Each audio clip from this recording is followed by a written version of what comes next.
How to use Google Pay at an ATM for a cardless withdrawal. In order to use Google Pay for a cardless ATM withdrawal, you must use an ATM equipped with near-field communication (NFC) technology. First of all, you have to locate a compatible ATM. So find an ATM that displays a contactless symbol that looks like a Wi-Fi icon turned onto its sides. Next, you have to open up your Google Wallet on your smartphone and select debit card as you wish to use. There you want to unlock your phone and tap it again. Still contactless symbol on the ATM's NFC reader. You have to authenticate. That means enter your debit card PIN on an ATM keyboard when prompted.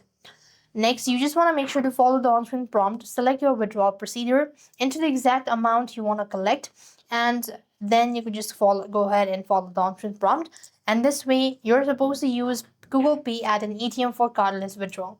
With that being said, we've completed our steps. Thank you for watching. See you in the next video.